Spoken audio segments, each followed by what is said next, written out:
అర్ధనారీశ్వర తత్వం భారతీయ సంస్కృతిలో అతి గొప్ప సంస్కృతి అని చెప్పే ఈ సమాజం భర్త చనిపోయిన తర్వాత మాత్రం భార్య విషయంలో ఎందుకలా ప్రవర్తిస్తుంది? భర్త మరణించిన వెంటనే అలంకారాన్ని ఎందుకు తీసేస్తారు అన్నది ఎందరి నుంచో వినిపించే ప్రశ్న. అయితే వాటి వెనుక కూడా ధర్మ సూక్ష్మం ఉంది.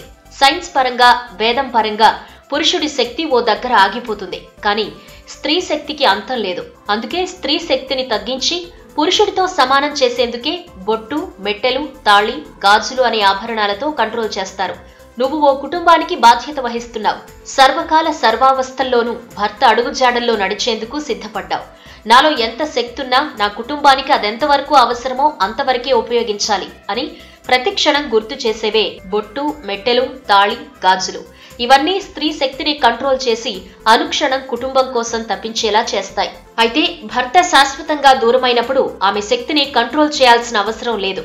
ఇంకా ఆ సమయంలో ఆమెకు అదనపు శక్తి కూడా అవసరం. ఎందుకంటే అన్నీ తానే బాధ్యతలు స్వీకరించాలి. అయితే అంతా విధవరాలు అనేస్తారు, కానీ భర్త చనిపోయిన స్త్రీ అమ్మవారితో సమానం అంటున్నాయి పురాణాలు. అందుకే అమ్మవారి నిజ రూపం ఎంత పవిత్రమైందో, ఎంత పవర్ఫుల్లో ఏ అలంకరణ లేని స్త్రీ అమ్మవారి ప్రతిరూపం అంటారు పండితులు. అందుకే నియమాల పేరుతో ప్రత్యేకంగా కంట్రోల్ చేయాల్సిన అవసరం లేదని చెబుతారు.